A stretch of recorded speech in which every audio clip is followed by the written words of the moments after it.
Are you tired of watching shows that only give you general social media theory and expect you to figure out how to apply it to your own industry? Join us for this week's episode of Social Chatter, the industry's longest-running social media marketing news talk show. Not only will you learn the latest breaking news, but you'll also gain practical advice on how to apply it. Now here's your host, Christian Karasiewicz.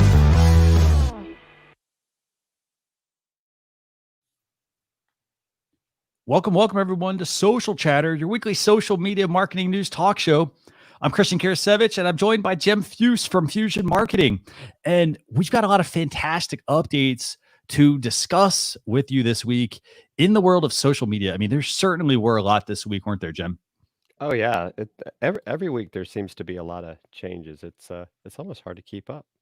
It is, yes. And what we do basically is we go through, we look at all the topics that we have for the week. For example, I think this week we had 14 topics maybe, or 14 topics, a few tools, some questions for our guest, and we try to weed them out, and we try to bring up the things that, okay, if it's something that's, being tested, we might talk about it if we think it's going to be, coming out soon. But at the same time, if it's a topic that is not really a business minded topic, we try to kind of put that, we put that in the blog post basically. So we have quite a few topics today.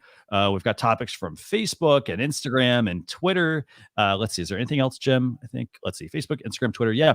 Lots of topics to talk about, but we're going to also be joined by our guest this week, Dorien Morin-van Dam. She is the community manager for Social Media Pro. She also runs More in Media, and just a great person, a good friend as well. But let's go ahead and bring her on and kick things off. Dorien, hey, how are you doing? Hey, how are you? Doing fantastic. It's great to have you on, by the way. I know you and I connected a couple of weeks ago. Was it a couple weeks ago, a month ago? I can't remember because, the days just seem to blur together nowadays. But we connected.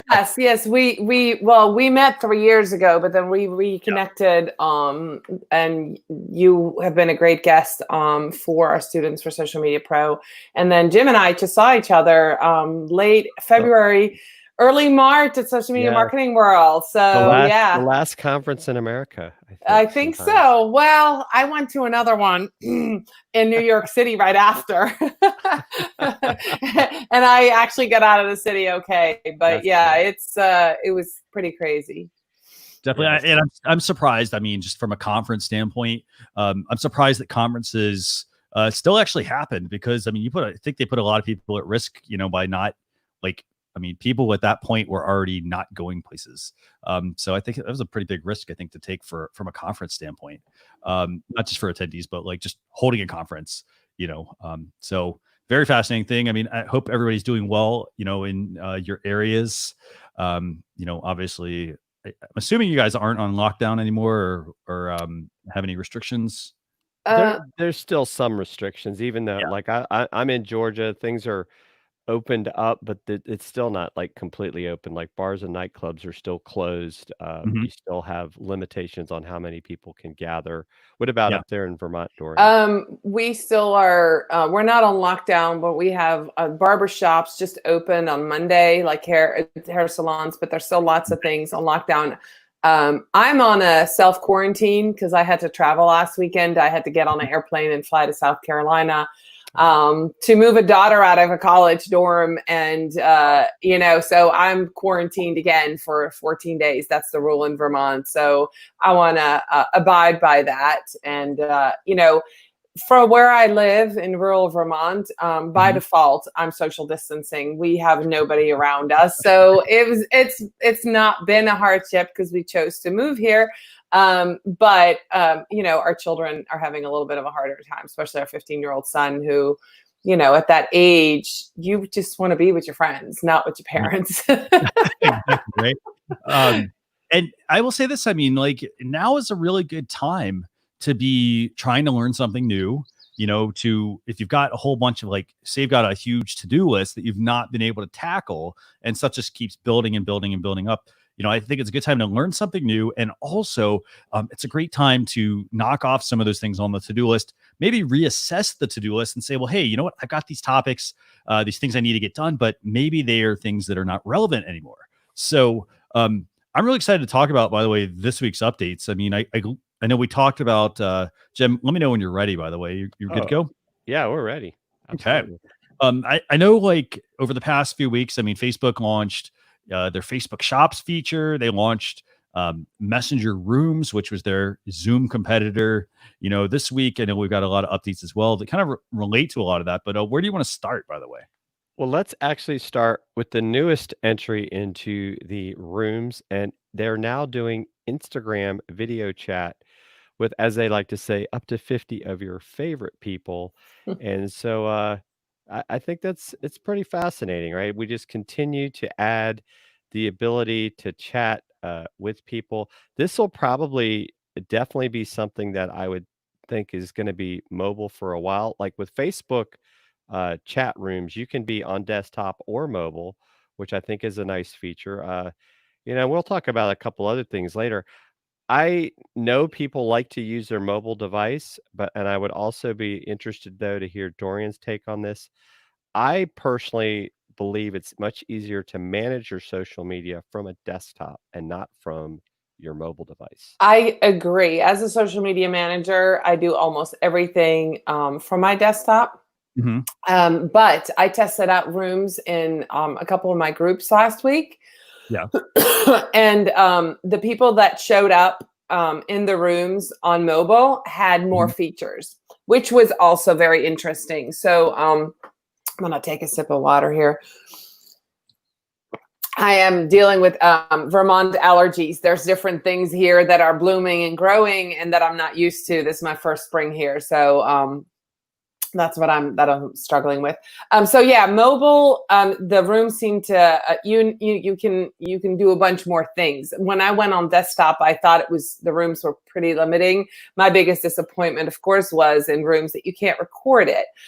So unlike Zoom, where you can have a business meeting or interview somebody and then repurpose that time that you have for social media content in a room, it's really a place to meet or mastermind, which is what I think in groups that would be really helpful for. It's a special place for you to have private conversations. And as a social media manager, starting about 2 years ago, I've really seen a lot of the networking switch from in the public eye to Messenger already. I'm in several huge group chats that have come out of social media marketing world and other places I go, different tools of big chats that I'm in. And so a lot of the conversations, if you're thinking like, hey, when did that happen? It happened somewhere in Messenger, in some private conversation with a selected group of people.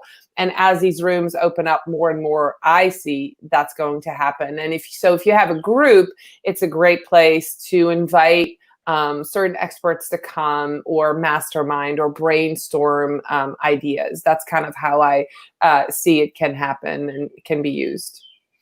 Definitely, and I think like, what's the experience, by the way, with this on mobile? I mean, so okay, you can have up to 50 people. I can tell you right now, I mean, doing like a FaceTime call with, like 5 people can be very challenging. It can be very frustrating. What's it like for using this on? Have you guys tried it on mobile, I guess? I tried it on mobile, but right now the rooms that I was in were all restricted to 8. So okay. I didn't have the ability for 50 yet. I'm actually going to test it next week. I'm going to join Facebook Power Admin, and she has a room with 50. So I'm going to go be in as a participant. So I can give you an update once how that goes. But yeah, I can't imagine having 50 little screens of people sitting there. I don't know how that would work. And it's not that easy to like mute people. And so I think it could be quite confusing, actually.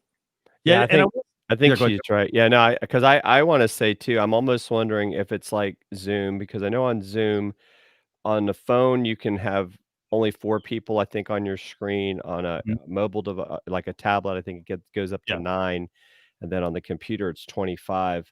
I think I kind of had the same experience. I think we had like maybe 4 or 5 people. And I that's sometimes where I just don't completely get the video chat thing sometimes in general. If you're going to have 50 people, it's really hard to keep track of who's talking, and especially if you can't control like muting, because things Mhm. happen, right? Like people got their dogs barking or their kids making noise, and Right. or they're like eating or something, and you're hearing every crunch they make. So I think Mhm. I haven't really done a lot of the rooms. I will say what's, I guess if you want to call it, it's fun. Another weird difference. So on mobile, you can do virtual backgrounds, Mhm. but on the Mhm. desktop you can't. And you can also do filters on the mobile. So if you want to do silly things, like if I wanted to have like Dorian's classic orange glasses, I could have orange glasses where I can't do that on the desktop. Yeah. Which app was that, Jim? That's the actual app on the phone if you do the chat on the phone. It's Okay. yeah, The You're it's talking- messenger. Yeah. Okay, I was wondering. Initially I was thinking Zoom, and I was like, hold on, Zoom could do virtual backgrounds on mobile. But I will say it's very easy. There's a couple things I really like about the Instagram group chat feature, and I think one of those is just how easy it is to set it up. So if you want to do Instagram group video calls, you simply go to the account and then you tap on. So like, I'm actually going to walk through this with you guys. So like, if you go to the Instagram app, if you go to your home screen, you should see the Instagram direct logo, which is the airplane logo in the top corner. When you tap on that, you then have a camera icon. You tap on the camera, and it's actually going to give you the ability to either start a message or create a room right above that. And so very easy to do, because you just, as you can see in the screenshot or the video here, you can easily add people.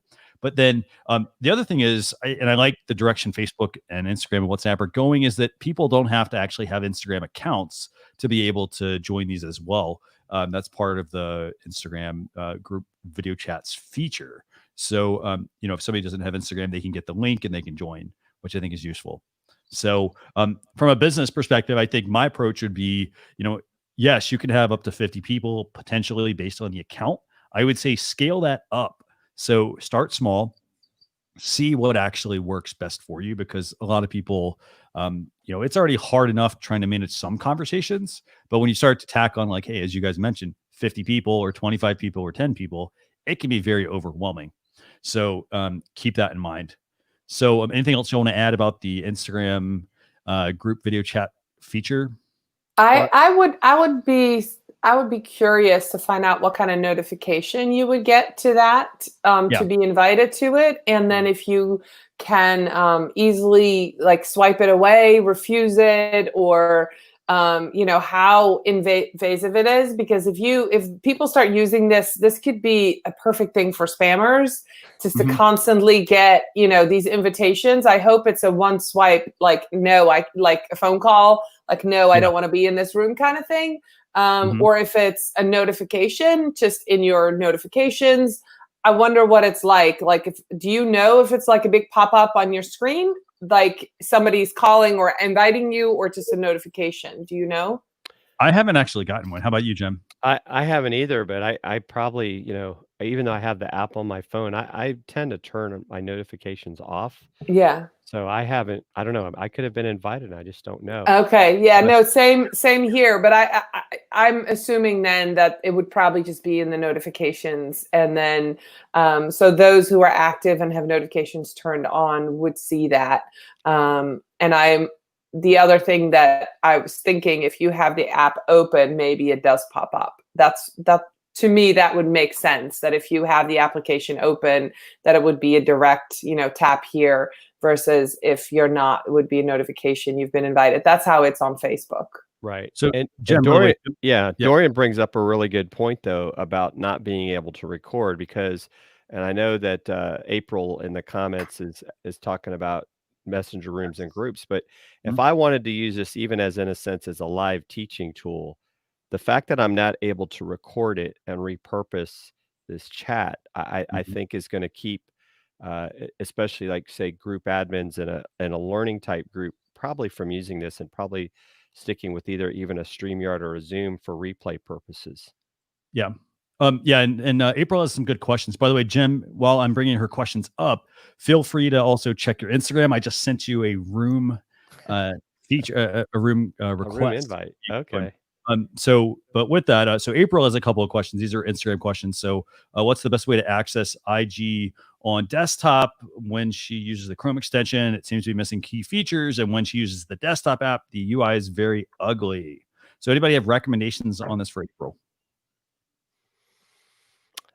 I mean, I just don't think they just have not meant it for desktop yet. I mean, it's very, very limited features. It's like it's almost you're forced to use it on your phone or I mean, if you need a bigger view, I would use it like I have an iPad and it's basically having the app on the iPad is what I do. What about you, Dorien? It depends on what I do on Instagram. If I need a post and schedule, I use desktop because there's all kinds of third-party tools as well as Creator Studio. So that part, I do everything on desktop. But engaging, I do it on my phone. So it really kind of depending on, and I separate those tasks. I have time to set aside for that. So I would say 15 minutes or 10-minute spurts on your phone is not that bad, but anything that I schedule, but even respond, I use a tool called Agora Pulse, and you can even respond in there to messages and stuff. So that's how I use Instagram on desktop through a third-party app. And I guess, that would be a good way to do it.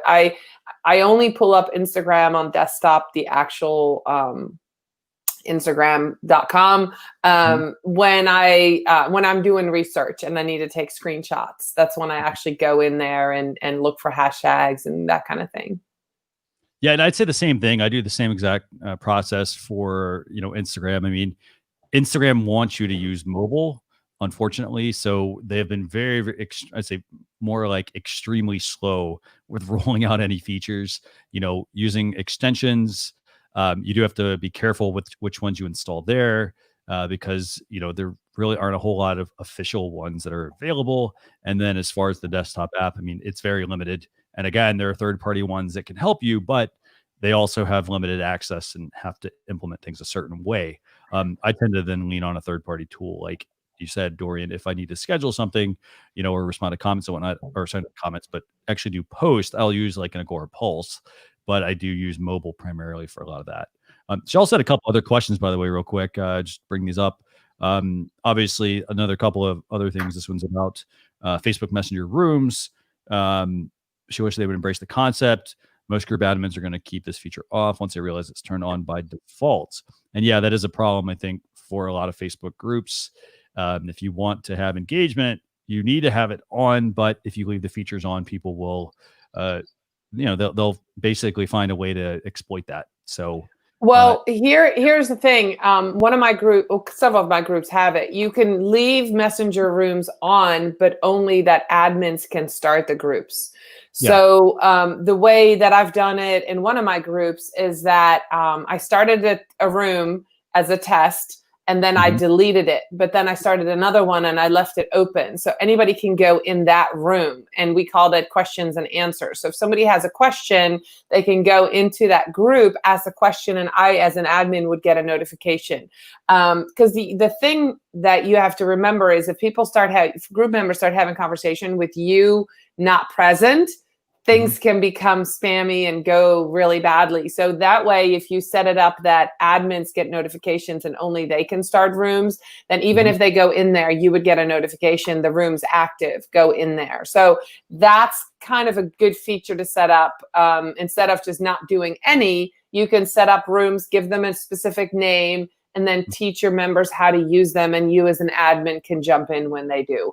Of course, one of my groups is a global group. If they go in the group at 3 a.m., I wouldn't know. So in that group right now, we don't have the feature yet, but when that comes, that might be something we would definitely turn the whole thing off and not have any open groups. But you could still have a group open during the day when you're there and then delete the group at night. It's just, it's going to take some time to figure out how to use them. But I could see some potential spammy behavior in those groups. And that is one challenge with managing a Facebook group. I mean, there's a lot of, it's not just, hey, I set up this group and people are going to start coming. You have to be very deliberate about what you allow to be posted. If you want to have posts held so that you can review them for moderation, well, that slows down the process, and it might mean that it takes a lot of time actually to manage multiple groups. So you do have to be careful with that. And she has one other question, by the way, and I'm going to give my response to this, but I want to hear what you all think as well. So with, obviously like Facebook Messenger features, they're great, but if people have notifications turned off, obviously from the constant dinging, any recommendations on what people can do there? I mean, I know, for example, I would say turn on do not disturb versus turning notifications off completely. So that way then the notifications are still there. But what do you all think? Anything else somebody could do for that to help reach people that are turning their notifications off? In Messenger, you mean? Yes. One of the things I do in Messenger is I send people a video. And when they go to Messenger, even though notifications are off, when they see a video, I have 100% opening rate. So it's just, it's a private video for me. It's as my face. I'm like, hey, I just have something quick to tell you. And people open it. So if you need to get somebody's attention in Messenger that you are connected with, even though they don't have the notification turned on, try sending them a video of your talking head, and most of the time, and keep it short and say, hey, I just want to reach you for something. That's my tip. The other thing is you can always tag them publicly and say, hey, I sent you a message. If you're friends, you could tag people. So that's another thing I do. I'll go to their wall and say, hey, I sent you a message. I know, I didn't get a response. Did you see it? So that's another way to do it. But yeah, that's a little bit tricky. What do you think, Jem? Any recommendations before we move on to the next topic? I mean, I'm more in line with, like, I have the notifications off, other than the fact that I will see like the little red dot show up in my Messenger, so I know there's messages for me to go check. But I don't have time for my phone or my computer to be constantly dinging. So I think maybe teaching people, like, hey, I know you don't want to be bothered by it, but no different than a text message, they can at least have that visual alert so they know, okay, maybe I need to go check it. But if they're getting all kinds of spammy messages, even, then that may be a turnoff. And it's just, I think those are some great tips by Dorien. I mean, I hadn't thought of that. I like doing video messages on LinkedIn to people, but that's a great idea to do on Facebook as well. Yeah, I think so. So Jem, where do you want to go next? Let's speaking of Facebook, let's talk about the Post Creator app that they're now, or Creator Studio app. So they're now allowing you to create posts in an app on the phone, right? Which, of course, Dorien and I were just, we were talking earlier how we would prefer to do desktop. I see Facebook at times, right? They keep adding these features on mobile, but now it's like I have another app, right? We already have the Facebook Pages app for managing pages. So now you're going to make me use a Creator Studio app, and I can connect all my pages. So I don't know, maybe they're going to get rid of the Facebook Pages app and move to this. Creator Studio in and of itself has become the way, short of using a third-party tool, that you have to schedule posts on desktop for either Facebook Pages, or even, which I think is a good feature, for Instagram, the fact that you can schedule on desktop as well. So they're adding more things, right? More stuff for video posts, and then starting to give you, quote unquote, more rich insights. But personally, I don't think that that's something that I'm going to switch over to. I do my scheduling on desktop. I know there are people that live and die doing their social media management by the phone, so maybe they will. I mean, Dorien, what are your thoughts?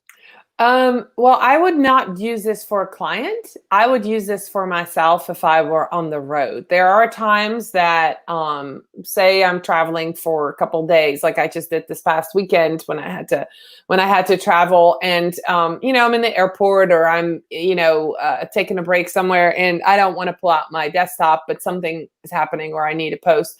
The Creator app could be a good option. Of course, the third-party tools that I use also have a mobile app, so I can always go in there. I downloaded the Creator Studio app 2 months ago when it came out, and it was super disappointing. You couldn't do anything but look. There was no action. You couldn't actually create a post. So this morning, preparing for the show, I looked, and there it was. And so when you pull it up, I thought it was interesting. It says a new post, you can do a video, a photo, or a text, and you can choose which one you want to do. And then of course, you can first choose which account. So I think it might be handy. Like you said, there are people who live and die by their phone.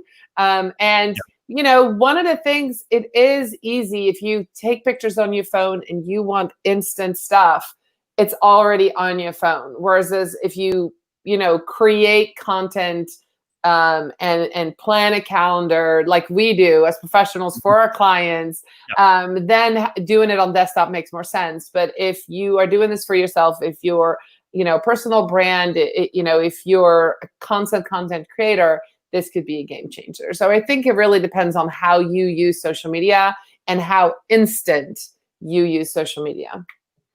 And I will say this, I mean, working for a Fortune 500 company, like, we did not use any of these kinds of tools. So like we did not use mobile, for example, primarily. We would work, ahead, kind of like what you were saying, Dorien. Like, we would plan out and schedule everything out as much as possible. Or, everything was basically done through, because obviously, like, that point, you have a lot of posts that need to also be like approved. So like, you would necessarily go out. So, I like the idea of this, but I mean, again, if I'm using a third-party tool, I don't necessarily want to just say, well, hey, Facebook's just through Facebook and everything else is through a third-party tool. So I don't know. I mean, I like the idea of this, but I think that, I mean, there's already plenty of ways to use this. I actually have a client who I schedule all her stuff for, but she's in the trenches of her business. And so she always wants to post things. And we've set up a whole system where she'll send me a text or this and that. But I've kind of shown her Creator Studio. And so now that there's an app, because she does everything on her phone. So she might like this tool to support the efforts that I do, and, put a video out there of herself in the field, or of, like a selfie. It's like beautiful out, it's 10 a.m. and she might want to post it. Somebody like her would probably really benefit from this tool, being able to post it to Instagram and Facebook and do it right from her phone and just learn this one thing. Whereas I use Agorapulse and there's all kinds of tagging and things. So I see there's a purpose for that. I just think that just because a new tool comes out, we don't all have to jump on that bandwagon. Very much feel that way. You do what's right for you and your business. And as you grow, if you're a content creator, and you have multiple brands that you create content for, your process might change and new tools become available every week, as you guys showcase all the time. So pick what works for you. And then when it doesn't work anymore, it's good to know that this stuff's available. And as far as my clients go, I do know some of them use different tools, and I kind of figure out what would fit with them and their needs. Yeah. Definitely. And I like your point there. I mean, you have to pick the tool that works best for you. So if you're somebody who, you are on the go all the time and you don't have time to really be at a desk, or, to have a laptop and just have that separation, trying the Creator Studio app might be very useful for that, because again, I mean, if you, a lot of people don't use laptops. They try to do everything on their phone, which, to a point it can work, but you do have to look at what works best for your situation. Yeah. Anything else you want to add, Jem, or you want to move to the next topic? No, let's move to the next topic. And this one might be fairly quick, but polls continue to become a big thing. LinkedIn just recently released polls, and now Facebook is bringing polls back to Messenger. And so I actually did a poll in one of my groups, and of course, maybe because it was a bunch of other social media marketers, it was not very well received. It's like, I don't think people want to see polls in Messenger. They're like, hey, fine, if some people might like it, like maybe with your friends, it could be fun. Like, where should we go tonight? Put 3, restaurants and see what the vote is. Right. Don't give people too many choices because you'll overwhelm them. But I could see where this too could become spammy. If people are putting polls in group messages all the time. I mean, what do you think, Dorien? I'm seeing polls used in my groups, for example, all the time as a way to do research. And if it's not your group, guys, don't put polls in other people's groups and get information out of them to use in your blogging or your content, which is very annoying. So I see that as spammy behavior. But if you own the group, then that makes sense. Like, hey, what feature do you want or something? As far as Messenger go, I am in quite a few group chats where I turn off the notification. So unfortunately, even though some of the notifications were off, I did still some stuff. I would say so-and-so voted in this poll. I finally went to go check it out. And if you have notifications turned on for something, every time somebody votes, everybody in the group that had notifications turned on gets a notification that, Christian voted, Jim voted. It's super annoying. So yeah, I can't see it doing much more than say, if you have a dedicated, lovely group, say, of brand ambassadors, or you have a group, a family, and you're going to meet somewhere, or, very limited use. I just, again, I don't know, if you give people too many choices, and, spammers will get a hold of this and go a little crazy, I think. Right. And I will say another important part about the Messenger polls is that, this isn't just like a refresh for mobile, but they've also added them to the Messenger desktop app for Windows and Mac. So, again, it's further expanding out. Again, just be very careful, I think, from a poll standpoint, like what you create, where you create it, and, how often you're posting something. You don't want to be posting so much to the point where people want to mute you at that point, because right. And I think something to remember is that, say if you're the group owner, say you created the group and you gave it a name, and you're a brand, then you using a poll once every 2 weeks, I think would be well received. But if you're in that group chat and you're Doreen and you go do that poll, I think that's where kind of the distinction falls for me. I don't like other people taking over somebody else's, Messenger chat with their own agenda. And I think that's where the danger lies. I mean, if a brand wants to know something and I voluntarily stayed in the group and be part of that, then I don't mind answering that poll. But when other people start using it and want opinions and get in on the party, so to speak, to use it for their own gain, I don't like it. Yeah. Okay. Anything you want to add, Jim? No, I think we definitely, it doesn't seem like we're necessarily thrilled with it. I think, kind of going to Dorian's point, there's already ways to get poll information. Maybe this is just more of them as they're testing the messaging ecosystem, maybe trying to figure out how these things play together. Because eventually, as we know, this might even become the place where people shop within messaging groups. And so maybe this is a way to kind of figure out how this plays. But and Barb even said in the comments too, right? Great point, Dorien. Like, I don't want to get notified every time somebody votes, especially if it's a big group. Yeah. So that would be nice to have those turned off. Yeah.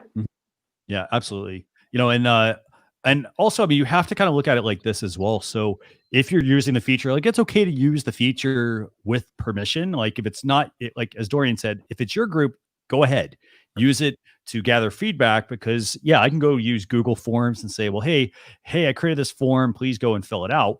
But if people, for example, are, they don't want to be bothered by that, having a messenger poll in your group can be a great way to get feedback. But if it's someone else's group, don't just go spam it with, questions like that, because you will be, you won't directly be labeled, but you will be labeled as a bit of a troublemaker in the group.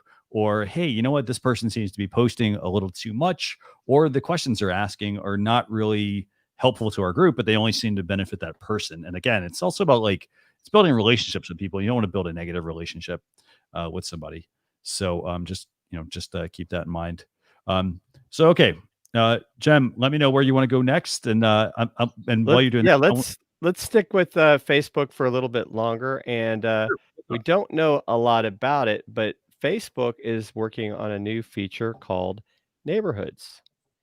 And it's interesting because I don't know about you guys. We use it's called Nextdoor, and it's kind of like what's going on in your neighborhood, and businesses can also be present there. So I know for quite a while people may not realize this, but Facebook has always been working to how do they have more influence in the local space for local business, local events. I mean, I think they still have their event app even. Mhm. And some of this is a way to, in their mind, to compete with Google, because Google with Google My Business and those sort of things. So I think this is interesting. Will people use it? I think the issue that we continue to run in with Facebook is it's like they keep getting all this information, and I still think that trust factor that Facebook, in a sense, lost several years ago, I Yeah. think they're gonna continue to have that where people are like, "I don't know if I wanna give this data to Facebook. I don't know if I want them to know all my behaviors," because obviously they use it for retargeting of ads and other things. So I think it's interesting. I don't know if it'll catch on. I think there's a lot of people that, as an example, are comfortable with an app like Nextdoor. And once again, I got to learn something new. I mean, Dorien, what do you think? I think it would be greatly useful. I just moved last summer, and end of last summer, 1,000 miles from South Carolina to Vermont. I didn't know a single soul here. And the first thing I did was change my address on Facebook to be able to join local groups. And as soon as I did, local, Mhm. I local groups started popping up as suggestions. And within our local town, we have a Facebook group. And then so when I'm asking questions or responding, people sending me friend requests, I can hook up with people. Even like I met people that live on my road down the road through Facebook group. So if there was a neighborhood group or place to go when you move, I mean, we are a transient country. People move all the time. It's hard to make new connections. Even 150 years ago, people just grew up where they lived. We were farmers, we stayed in their community, and very few people moved. And so now that we're in big cities, and people move to college, and then they move to a new job, and it's scary, it's hard. Some people thrive on it, but for some people that's harder. So having something that's already in Facebook that could connect you instantly with a local plumber, a local place to buy fresh eggs or whatever it is. Some of the things that I've looked for would be fantastic for somebody who's just moved. And then as a local business, being able to tap into this instead of doing all these efforts on your own. Like the local businesses I work with, they start their own group. Like I know a realtor who started a group for her local town. And so anybody that wants to move to the town, she gets all the leads about real estate, right? And I have a client who is a security company. And so she started a group about hurricane preparedness because everybody in town wants to prepare. So then she gets all those leads. But being able to go on an app or a place like this in Facebook, neighborhoods, would connect all those dots and would have less effort for somebody to be seen locally. Because right now it's kind of on us to find it. And this kind of would be, to me, it seems might be an aggregative, like a place to put it all together to instantly plug into. And that's just from my recent experience. I'd lived in one place for 19 years before Facebook. So moving was like a big deal. And I certainly looked to social media to connect. And I think this could be big, especially having it right there in Facebook. Marketplace took off like that. I'm from the Netherlands, where Marketplace was a separate app by itself like 10, 15 years ago. Big, huge. 2007 was already huge. It was a separate app, and everybody was selling and buying stuff on the Dutch marketplace, and it worked. So I don't know. I actually don't know if Facebook bought that marketplace and then installed it. But now having it together in Facebook, where you already are, makes a lot of sense. Mm-hmm. Yeah, and I would say this. I mean, from a neighborhood standpoint, like, yeah, you can use Nextdoor. Personally, now that you talk about Jem, you talk about turning notifications off. That's actually one that I turn the notifications off because I don't necessarily need all of the chatter that comes through for that. I think from a business standpoint, there's not a lot of business utility here yet, unless Facebook starts allowing people to target with ads and so forth. But I think there'll be quite a few hurdles maybe before it gets to that. Again, this is something that's being tested, Facebook neighborhoods. Anything else you want to add on this one, Jem? Just Barb brings up an interesting point that maybe Facebook will buy Nextdoor. That is a very interesting point. Yeah, maybe they will. I mean, it might make sense because then you don't have any competition, and it allows you to then also learn more about who your customers are, where they're located, because hey, maybe they don't give you that information in their Facebook account as well. Right. So something to And think about. I think having it all together makes a lot of sense. Yeah, Definitely. So Jen, I want to move to one other topic real quick, and then we can chat with Dorien. Does that make sense? Yeah, absolutely. So the topic I want to talk about next is it's some Facebook Workplace updates. And so, a lot of people might not be using Facebook Workplace, if you're a small business, for example. But if you're somebody who is like, work for a big organization, they use Facebook Workplace a lot. And so Facebook's rolling out quite a few features here, actually, for the Facebook Workplace tool, and some of these they are, for example, they're rolling out drop-in video rooms. So basically, they're kind of like a tool called House Party that Facebook has. It's basically a clone of that, but it's just on the enterprise level. So they're rolling out that feature. In addition to that, for Facebook Workplace, they're also rolling out the work groups as well. So Dorien, I know you and I talked a little bit about like having that water cooler. That's kind of what work groups could be conceivably to help you, interact with some people that are in your organization. And they're also doing Oculus for business. So what do you guys think about this update? I mean, are you guys using Workplace at all, or?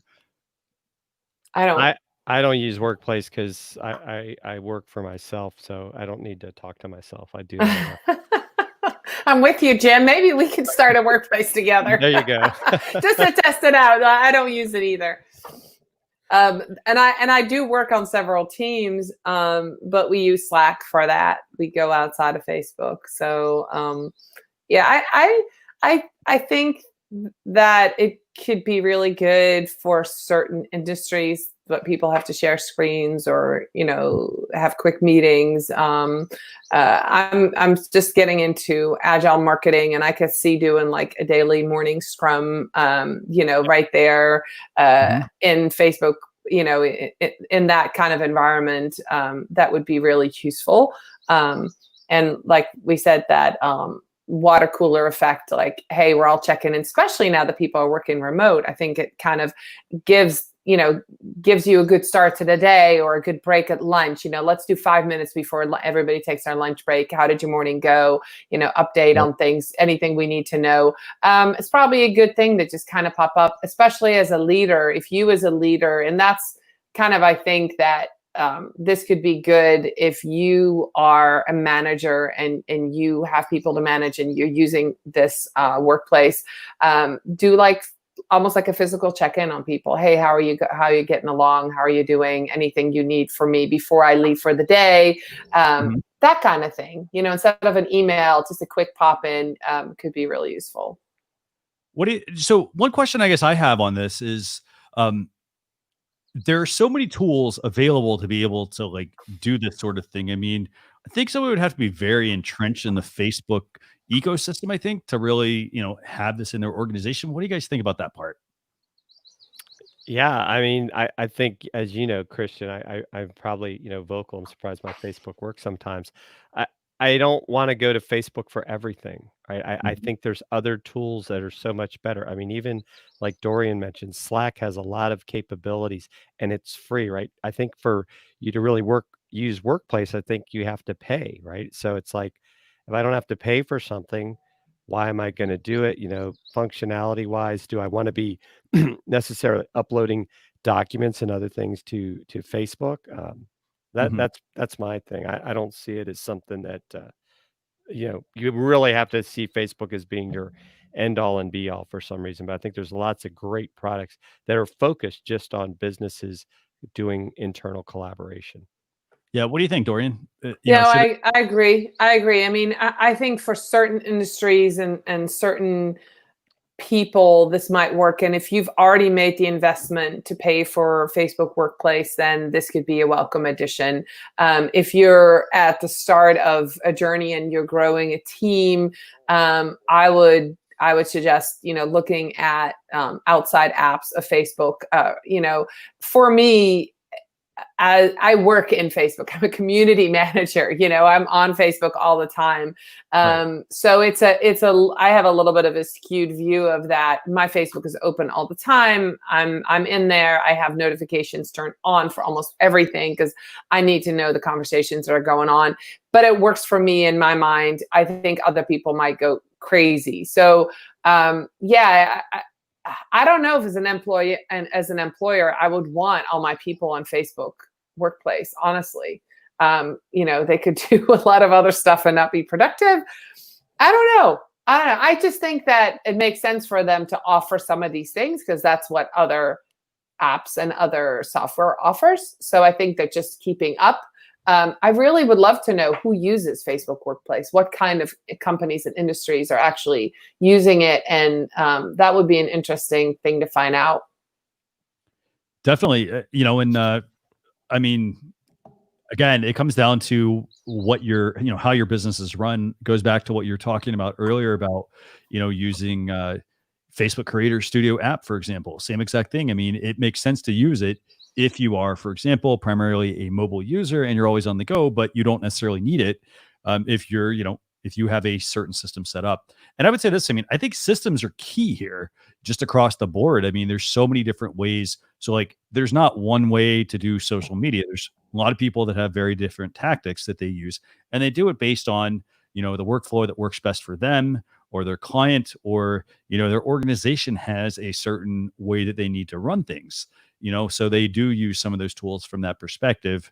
But it's not to say, well, hey, just because Facebook has this feature, I need to start using it. Right. It comes down to whether it works for you. And I'd say, right now, if you're already using something and it works, the only reason I'd consider switching would be if it does something better and frees up more of my time versus, hey, there's a big steep learning curve and now I got to deal with employee complaints and whatnot and so forth. Well, I'd see Facebook Workplace being very important if you're somebody who, you're the IT manager and you look and you say, oh, well, a lot of our employees are spending their time on Facebook during the day. We don't necessarily want them, doing that. That's where then maybe having Facebook Workplace set up to where they can join and get all the company information, but basically filter out all the other extraneous information from other people. So, Jem, any other topics you want to cover? Or you want to throw those in the blog post? I mean, there would be one more topic we could talk about, Twitter conversations, but if in the interest of time, I know we definitely want to get Dorien. We've got some questions for her. I mean, whichever way you want to go. Dorien, do you have time to talk about one more topic, or do we want to go into your questions? Either one's fine. Your call. What do you want to do? Let's do one more topic. All right. One more topic. Okay. So Jem, since you brought Twitter conversations up, what in the world do we have going on here? Because this is a very controversial one, I think. Yes. Twitter has come up with some new conversation settings. And part of that is the ability to control who can reply to you or basically stop replies or even hiding replies.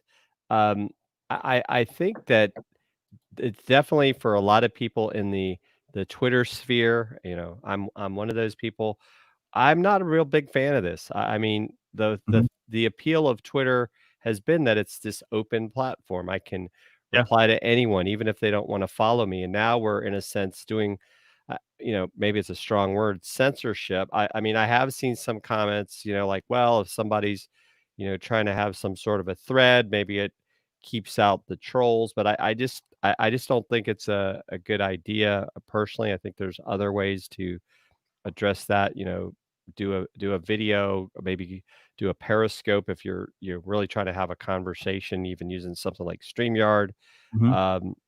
So I'm personally not a fan of allowing people to block or hide replies because I think it's in a sense a form of censorship. I mean, maybe that's a strong take on it. And I know one of my friends, when she brought this up, it's like, if you're going to block me from replying to you, why do I want to have you as a part of my network? What do you think, Dorien? I totally agree with that. I mean, Twitter is the place where you can have real conversations and honest conversations. I feel like Twitter is a place where just about anything goes. And if you're going to start censoring that that way, there might be an exception here or there if you're telling a story or, I've seen some of those where people use like 40 tweets in a row to, put out a document or some cool things. I think then maybe it makes sense to do something like that. So maybe that the feature is there, but aren't we all on social media to network and to meet new people and to grow our audience? This would not make me want to interact with somebody. If somebody had an awesome tweet or something cool and I wanted to respond and I couldn't, I would probably unfollow them or at least go check them out and go, who do you think you are? You don't want to let me talk kind of thing. So, but like I said, that might be, I always admire those people who use it artsy, who find this feature and then take off and say, well, now I'm going to didn't somebody tweet out the whole US Constitution or something like that? It was really cool in a bunch of tweets or, if you do something or a poem or then I think having that feature set up and then, then it might make sense. But I don't like censoring people. Well, and the other thing also, by the way, I've got this highlighted here. So you can turn on, basically it's privacy settings for tweets. And Barb, by the way, makes a great point. Twitter's not at all what it used to be. It's lost its magic in her opinion, and there's a lot of negativity on the platform. So, I 100% agree with that. This is an interesting thing though. So somebody can go in, they can decide who can reply to their tweet. However, this is where I think this could potentially go sideways. People can't reply, but they're able to still retweet your content. No problem there. Retweet with comment. So this is where it gets into, what Dorien said, if somebody doesn't like the fact that hey, I can't reply, because you will be able to see if you can't reply to something, you can then just retweet it with a comment, and not so nice comment. Yeah, exactly. Right. So, that is some stuff that and then the user can't actually take that down even as well if you retweet your tweet with a comment. There could be some potential bullying with that. That people would be offended. And then, if you can still retweet it with a reply, then with your own comment, that could, I don't know. Yeah, you retweet it with comment, but then you block anyone from being able to reply to that retweet. Yeah, gosh, it's a little too much. Yeah. So I don't know about that feature. Well, so that's Twitter conversation settings. I mean, I think you all both make some excellent points, Jem and Dorien, on just how, I don't personally think I would ever use this, oh, great. I can, control who can see reply to tweets. I mean, like you guys said, that is one great thing about Twitter is that you put it out there and it lets you connect with a lot of different people. And maybe somebody has a different perspective on something. What's the point? What's the point of really blocking them, from replying if your goal is to build your audience, and to connect with new and exciting people. That's kind of what the block feature's for. If you don't like, the person from following you or whatever, you can block them versus let me actually block replies. So lots of potential there. We'll see how it goes, how this kind of shakes out. Now, in addition to this, obviously, we have a lot more topics that we didn't get to today. We're going to put those in the blog post recap. But now it's time to chat with Dorien and to see, to learn more about what it's like to be a community manager. So, Jem, you have some questions for Dorien? Yeah, Dorien, first question would be how do you build a community on social media? You build it with a strategy. You have to have a goal for your community. What do you want to do? What do you want to attain? And especially if you're a business, which is, if you, let me just start it this way. Building a community takes a lot of time, effort, which ultimately means money. Whether you have a volunteer team of admins and moderators that you train, which is your time, or if you pay a community manager such as myself, it takes money. So if you're a brand that wants to build a community, you have to have some goals in place of this is what I want to do. And not just, I want to grow my community to 10,000 people, but how can you eventually monetize it? So with that comes, who do you want to be? Who do you want in the group? How do you want to communicate with them? What kind of content are you going to share? And then I always look at it as a funnel. So I always tell people a brand, when you build a community, you really want to build two. The first one is your wide community where you catch everybody. Say eventually you want to sell sewing products. I'm just going to go with sewing. Initially, the big group is going to be about sewing machines, anything sewing, patterns, whatever. But then you're going to build a smaller group of people who actually are interested and might be good people to sell your sewing products to. So that group is going to be way smaller. It's probably going to be women between the ages of 40 and 60, and you're going to lead them to the smaller groups with special offers, special things. So you have a big group and a VIP group. And that's really the model that I usually use when I start with a new brand on community building. Because in the smaller groups, that's when you have special offers, when you sell things. They might actually be on a monthly program where they pay. But the big group is really where you get all your big leads, where you do polls, you can do research in there. So again, starting with a strategy and then really revisiting that often, making sure that you get from there. The other thing to grow, there's lots of different ways to get people in the group. So you also have to set that up, who you're trying to get in, how you're going to grow it, how fast you want to grow, how you look at members when they come in, what questions do you ask?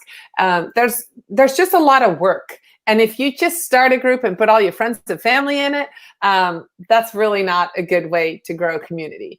So that's kind of a long answer, but I hope that kind of got people started on how you grow. It doesn't really necessarily say how people will get there, but all I can say is that once you have a good group, the group name is very important, by the way. And I have an example of that for that. I mentioned that earlier for my client who started a group for hurricane prep. There were literally 3 members in the group. We were just building it and filling out content, and it was already found in search because we used the name. We did research on the name. What would people research? What was already out there locally? What keyword did we need to have in there? Who were we serving? And it literally had 3 members in it. We started the group 2 weeks prior. We're populating it with information. Hurricane season starts June 1. So we're really kicking off all of that. So we're just preparing the group. And somebody came and said, hey, I'm interested in your group. Can you be a media resource? As this happens, when hurricanes come, can I be in the group? And they already found it. So strategy is really important, and having the right name for your group so the right people find your group's important. Definitely.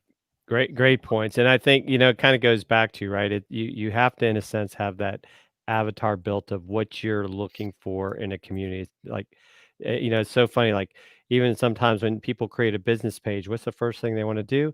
Invite their friends and family. It's like, don't do that, because they might like your page because they want to support you, but are they really going to actively engage unless what you're offering is something that they really want? So I think that's an excellent point, Dorien. So what's the next question we have for her? Yeah. So where should you build a community? Do you have some favorites, or do you think there's actually more of a, if you want to call it, a rule of picking where to build your community? Because I guess, is Facebook groups the only place to build a community? It's not. It's where I prefer to build a community for most of my clients, just because that's where we're active. However, I'm in a couple of really active Slack communities. They're really great. Right now, LinkedIn groups aren't doing very much. But again, we just recently changed the name of a LinkedIn group, and we have seen a huge uptick in people wanting to join, even though the whole system is not quite as active. People aren't really going there to be in groups. They have a really cool feature where when you, at least once a week, you can, as the administrator of a LinkedIn group, you can post something that everybody in the group gets a notification, which in Facebook, we're still waiting for that. There's no one way to get everybody to see an announcement in a group. We kind of get around that by, there's 2 tips I have: to update your Facebook page cover and then putting a description on the cover that kind of gets everybody a notification, or most people, not everybody. And then the other thing is to change the description in your group. You can use that to have important announcement, because people get notified when you change the description. But in LinkedIn groups, you can post something and say, I want it to go to everybody. And then everybody gets. So there are some good features in LinkedIn groups, but they're kind of dormant right now. I won't say they're dead. I think they're dormant. I wonder, LinkedIn is really working on pages right now. Lots of new features on pages. So I think next is going to be groups, because they do understand community is important. So I wouldn't necessarily recommend to build a new community on LinkedIn, but if you have one, keep it. And maybe change the name and start using that weekly feature of notifying people, and just kind of, hold steady. I think there might be some changes coming. But Facebook really is a great place. But if your ideal audience is not on there, go to Instagram, and build a community there. You can do that as well. Pinterest is not necessary. They have group boards, but Pinterest has come out themselves saying we're not really a social media platform or really a visual search engine. So I wouldn't bother really creating a community there. So it really, again, depends on where your ideal audience is, where they hang out. And you could build a community on Messenger. I mean, I see that. And not just in groups, you can do that in Messenger and really, get people involved there as well. So I've got a couple of comments real quick, and then we'll get to the last question. I guess for you. So Barb asks, do you think it's appropriate for business colleagues to add friends to groups with the auto add feature? I hate that action too. I actually wrote a blog post on it because I did not like that. No, I think it's bad etiquette. It's kind of like this. You go to, say you shop at Target, and, you're ready to buy oatmeal cookies, and somebody comes to you, grabs you by the arm and said, no, come over here. I've got oatmeal cookies, and takes you in the car and brings you to the barn and feeds you oatmeal cookies. It's kind of like that. Just because I was interested in oatmeal cookies in Target doesn't mean, I want them to eat them in your barn. You should not physically take people and put them in a community where they don't want to be. There's other ways to invite people to your groups, guys. You can take the URL from the group and send it in Messenger, right? You can add it to your email signature. You can write a blog post about your group, or put an ad in every single blog that you write and say, join my Facebook group. You can put it on Twitter and tweet it out once a week, join my Facebook community. You can put it everywhere, talk about it, do a Facebook Live. There's different ways to get people in. You really, just like on a Facebook page, what Jim just said, you don't want people there, your friends and family, who are never going to buy from you. Just in a group, you don't want people there who are not going to engage. It brings the engagement level down. They're just in there watching. They're not doing anything, and it boosts numbers, and it doesn't really do anything. And it frankly, it puts me off when people put me in groups that I don't want to be in. So don't use that. And I wish Facebook would just turn that off. But right now, and here's another creepy thing. Somebody invited me to a group that I don't want to be in, but I saw it on my newsfeed today on mobile. And it was a very disturbing picture. I don't want to be in the group, but it said, so-and-so invited you to this group. And then there was a post of the group. Yeah. I was like, I have to actually. You have to, if you don't delete it, it's like you see the post for 30 days if you do nothing. Right. And so that's kind of fascinating. It's like I could invite you to a group. You're like, and you just start seeing it. You're ignoring it, but you're still seeing the content for up to 30 days before it finally disappears. So what I usually do, and I forgot to do that with this group, but I'm going to do that. I go in, I join the group, and then I immediately leave the group and block them from adding me back. But again, that takes time out of my day because you invited me. So I don't like that. It's one of the biggest complaints that I hear about Facebook groups. Right. Definitely. Yeah. And you have to be careful with that. Yeah. So Jem, what's the next, any other questions we have for Dorien? Yeah. Dorien, what are your top 2 to 3 tips for people that want to start groups? Okay. So the first tip would be to research. Right. Research the name. The name is really important. Just like you can, Facebook search is a little clunky, but people still use it. So they'll put in the group, like in the search bar, like I just moved to Pittsfield, Vermont, and I was looking for a group. So I put in Pittsfield, Vermont. Well, if you started a group like, local, blah, blah, blah, and I didn't put Pittsfield, Vermont, or just use Pittsfield, there's a Pittsfield, Massachusetts, that wouldn't be targeted. So make sure that the keyword name is in the name. Don't get a fancy name, but make the name something that people understand what it's about and it's searchable. So that's really the big one, I think. So using a name, a keyword that's actually means something. So that's number one. Number two would be to really lay out that strategy. How fast do you want to grow, and where are the people going to come from, and what kind of content do you want in there? And then there's rules. I think it's really important to set up your rules and really Saying roles or rules? Rules, Okay. the rules of the group. I think it's important to set out what you allow people to talk about and what is not allowed.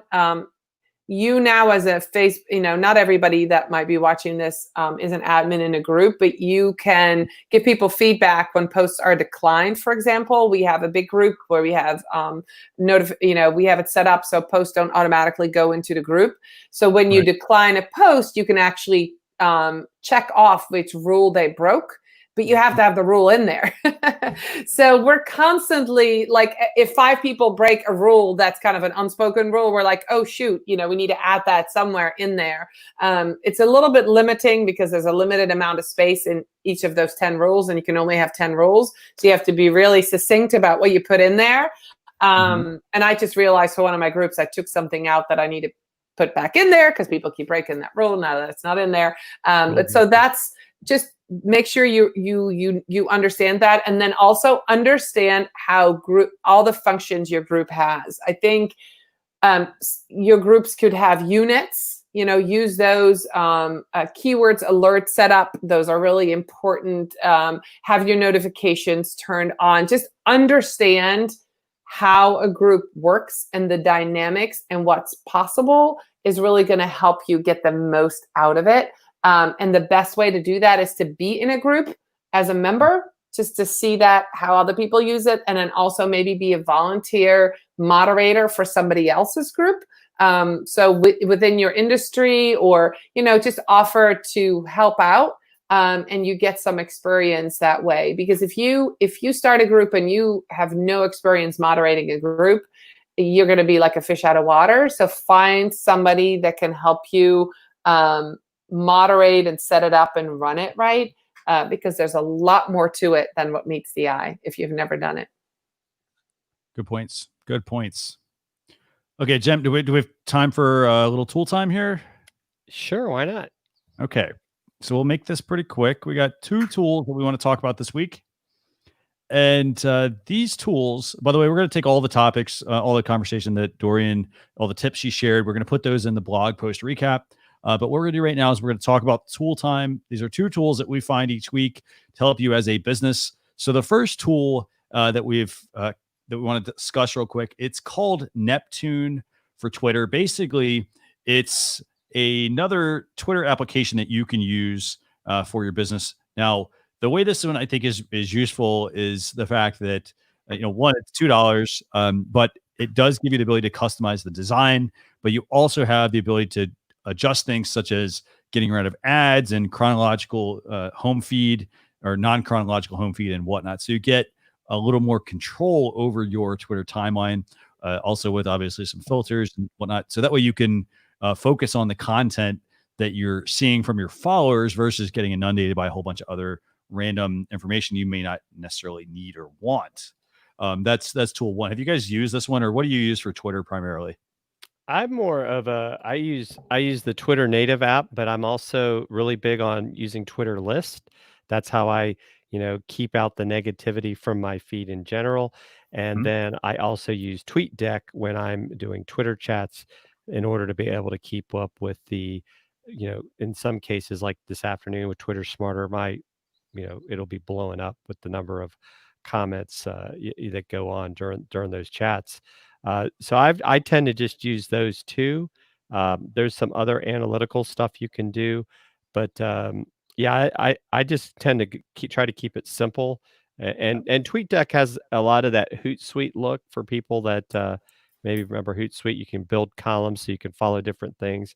So I haven't really seen a need to go to another Twitter tool. What about you, Dorien? I do exactly what you do. The only difference is that until Twitter just allowed on desktop to toggle back and forth between your accounts, I have like 7 or 8 Twitter accounts from clients that I do. So I did do that on mobile, or at least monitored it on mobile because I could toggle. Now that I can toggle on Twitter on desktop, hallelujah. Because I had actually used LastPass to go back and forth, but that's my biggest fear, that I would tweet something from the wrong account. But I like the Twitter interface, and I love that you said lists, because I've been doing that for like 9 years too. So yeah, I make lists and I use them, and I'm able to filter out, like you said, the noise, and really see who I want to see. So yeah, that makes it a whole lot easier. Yeah. You know, and I use what's one? I'm using a Tweetbot actually primarily, but I did drop the link, by the way, to TweetDeck if anybody wants to use that. It's a free dashboard tool, so you don't need to necessarily pay for a dashboard tool if it's really, you know, to keep up with conversations and whatnot that are happening on Twitter. But definitely something worth checking out. Again, I mean, it's a $2 app. It works on your Mac, works on iOS, on iPhone, and on on a tablet as well. So that's tool number 1 for the week. The other tool I want to talk about real quickly is called Social Snap. And basically what this one is it's a bit of a combination of things. So it's the ability to have these beautiful share buttons on your WordPress blog. So you can easily, you know, add these, because you don't have to add the code necessarily to your site. Now, granted, it is always usually best to try to avoid adding a lot of plugins, but that's one feature of Social Snap. Now, in addition to this, though, they have this one actually is pretty cool. It has a whole bunch of add-ons besides just the buttons that you get actually adding. So you can also get access to a click to tweet option. So if you want to have, you know, a tweet displayed in the middle of a blog post, somebody can click that, but you can easily create it. They give you a whole bunch of designs to work with. You know, you can obviously pick from your favorite social media channels as well. But the other things I think that are very useful here, it's not just the fact that I can add buttons for my social sharing, but I can also control the look of what is shared across my social media channels with custom images, Twitter cards, you know, a custom title and a description. So what this means is that I can have a specific title in my content that is displayed on my site. I can then customize it when it is shared across a specific platform. So that way I can maybe put, you know, if it's Twitter, there's a custom tweet that's already crafted there. Somebody clicks the button. It uses a certain image that's sized for Twitter, and it lets me customize the tweet that's shared as well. So you can mention other people in your tweet, for example. And in addition to that, this one has a whole bunch of add-ons. Some of those add-ons I think that are very useful are things such as the ability to track what your top performing content is, and at the same time to be able to track user engagement. I think that one's very useful. And there's also a feature with this where if I want to share a piece of content, say I want to let somebody view something on the site, they have to actually share it. It's called a social content locker. They have to share it in order to be able to unlock it. So that's an add-on as well, available for the Social Snap plugin for your WordPress site. What do you guys think about this one? Do you use this or do you use something else? Is this a new one? Is this a brand new plugin? No, it's been out for a little while. Okay. Yeah, I have several WordPress sites that I'm on the back end for as a blogger. So one of the big blogs that I blog for, they have several plugins that do all of these things, but not in one. So I think, you know, I'm not the webmaster who goes behind the scenes and figures out all the updates. But I do know that on my own website, sometimes those plugins interfere with each other. So if the site was running slow or something, and I wanted all of these features, that might be a cool thing to get to get one tool that does it all. Because I do use several 4 different images every blog post. I do different sizing, an image for Pinterest, image for Twitter, and then I do all of that. But I have, like I said, different plugins. So having it in one place might actually be cool. I certainly see the value of that. And I think the point you bring up, by the way, which I think is the most important part, is, it's not the fact that like, oh, it's $70 for like the pro plan or like $24 for the regular version, but it's the fact that when you start to string together a whole bunch of plugins, you can run into issues, and that can actually take your site down, which can also lead to a significant loss in revenue. So you do have to be careful about adding plugins to your WordPress site.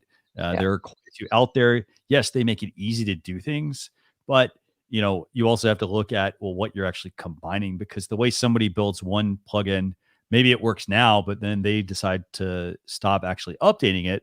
And then that might actually break functionality across 5 other plugins that you have on your site. So you have to, you have to be very mindful about what you add. What do you think, Jem? Anything you want to add about Social Snap?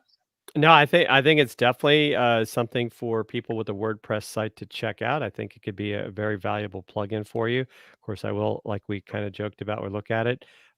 Social Snap, Google Plus no longer exists, so you might want to take the Google Plus icon off of your website.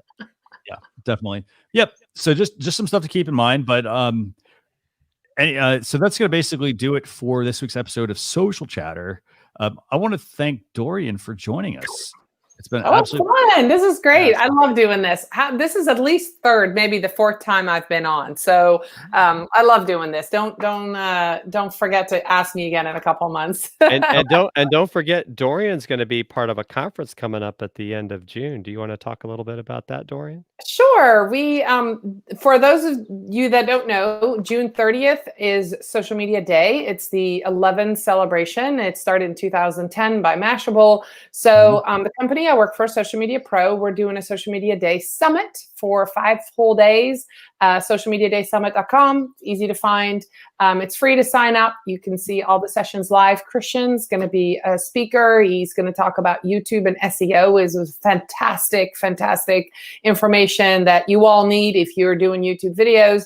And we have 18 experts. It's really fun. And then on Tuesday, the 30th, June 30th, we're going to do some fun things in our Facebook group. It's called Social Media Managers Facebook group. 40,000 people in there, social media professionals, and we're going to do some giveaways and fun things on that day itself. But if you're in the social media industry, that's a day to treat yourself to some fun and networking, and so that's what we will provide. But the Social Media Day Summit, go check it out, join it. It's free, and we have some great perks and giveaways as well. Awesome. Fantastic. So we'll make sure we have Dorien drop a link to that as well in the comments. But Dorien, what's the best place for people to connect with you? Facebook. My name is pretty easy to find, pretty unique name. That Van Dam is my Dutch maiden name. In the Netherlands, we put it behind our married name. I think there's only one of me on Facebook. I do like LinkedIn as well. You can connect with me on LinkedIn. Just make sure you send a message saying I saw you on Social Chatter, so I know where you come from. I know Jim and I just connected on LinkedIn about an hour ago. Those are the 2 places I am most active, and that's a great place. But I'm more in media everywhere: Instagram, Twitter, everywhere. That's the name of my business. Fantastic. Well, so what we're going to do, by the way, everyone who's watching, we're going to take all of the notes that Dorien has given us. We're going to put those in the blog post recap. We'll publish that this weekend along with the Alexa Flash briefing and the podcast episode. And anything else we obviously didn't get to. We had some topics about like Facebook Blueprint, new courses there, and a whole bunch more. But we'll make sure we publish all of that. I want to thank everybody who's tuned in. Barb and Nick, and who else was on here? Mia Voss was here. Mia Voss stopped in for a little bit, as well. So April. Thanks all. Yes, April. Yeah. So we're going to be joined next week, by the way, for those of you who want to join us June 4th, next Thursday. Can't believe we're already into June, but 11:30 a.m. Eastern Standard Time. We're going to be joined by Marissa Calley, and we're going to be talking with her about live video as well. So we're going to talk about, I think, Jen, we're going to talk a little bit about, using music maybe, in your live video streams. How can somebody do that? I know a lot of people are working remote, but that'll be at facebook.com/social chefs and youtube.com/social chefs. With that, I want to thank everybody for tuning in, and we will see you all next Thursday. Thanks a lot, everyone. Bye. Bye.